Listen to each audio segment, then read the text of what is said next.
નમસ્કાર મિત્રો, હું આપનો હાર્દિક પટેલ, કેમેરામેન શ્રવણ ઝાપડિયા સાથે હાર્દિક અપડેટમાં આપનું સ્વાગત છે।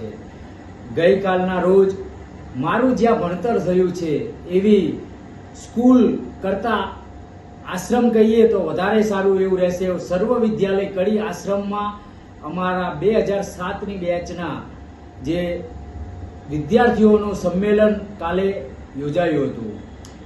સ્નેહ મિલનનો કાર્યક્રમ હતો, જેમાં અમારા વખતના પ્રિન્સિપાલ શ્રી ફુલજીભાઈ પટેલ સાહેબ, કનુભાઈ પટેલ સાહેબ અને અન્ય સ્ટાફ હાજર રહીને અમે એમના ગુરુવંદનાનો કાર્યક્રમ પણ યોજ્યો હતો અને સ્નેહ મિલન કાર્યક્રમ પણ યોજાયો હતો। ત્યાં અમે ધોરણ 8 થી 12નો અભ્યાસ લીધેલો છે। દરેક વિદ્યાર્થીઓએ અમારું સિંચન, અમારું ઘડતર જે કહેવાય કે એ ધરતીના, એ સ્વર્ગની ધરતીના એવા માલિક પૂજ્ય સગનભા પટેલ, એમનું સૂત્ર હતું કર ભલા હોગા ભલા। એ અમારા જીવનમાં, દરેક લોકોના જીવનમાં અમે આજે ક્યાંક ને ક્યાંક એ સૂત્રનો ઉપયોગ કરીને અમે લોકોને ઉપયોગી થઈએ છીએ। એ બાબતે હું કહેવા માંગુ તો મોકો મળ્યો છે મુજને, ત્યારે આ મોકાને હું ઉઠાવી લઉં। મોકો મળ્યો છે મુજને, ત્યારે આ મોકાને હું ઉઠાવી લઉં।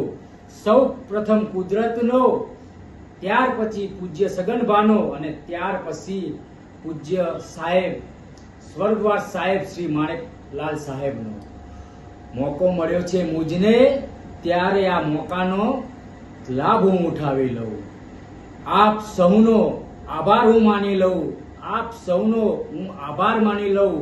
ઋણ તો ચૂકવી નથી શકવાના, ઋણ તો ચૂકવી નથી શકવાના, પણ આભાર માની આપ સૌને વધાવી લઉં, પણ આભાર માની આપ સૌને વધાવી લઉં।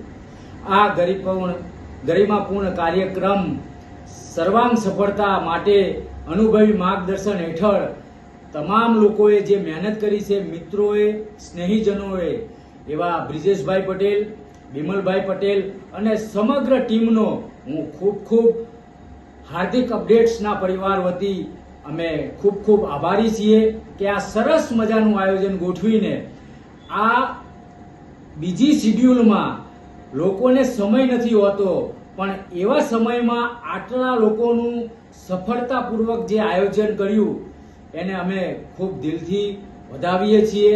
હાર્દિક અપડેટના પરિવાર વતી એમનો ખૂબ આભાર માનીએ છીએ। અને આવા ને આવા કાર્યક્રમો તમે સંસ્થા માટે, જે આપણે ઋણ ચૂકવી નથી શકવાના, પણ ક્યાંક ને ક્યાંક એમાં 5% 10% બી એ લોકોનું આપણે ઋણ ચૂકવી શકીએ એવા તમામ પ્રકારના આયોજનો કરતા રહો। અને અમારી જ્યાં જરૂર પડે, અમારી યુટ્યુબ ચેનલની જ્યાં જરૂર પડે ત્યાં અમને યાદ કરજો। પૂજ્ય સગનભાનું સૂત્ર હતું કર ભલા હોગા ભલા। તો આપ સૌને વિનંતી છે, ક્યાંક ને ક્યાંક કોઈ લોકોને મદદ કરીને આપણે એમના ઉપયોગી થઈએ, એમને મદદ કરીએ, ગરીબ લોકોને મદદ કરીએ, શોષિત લોકોને મદદ કરીએ, વંચિતોને મદદ કરીએ।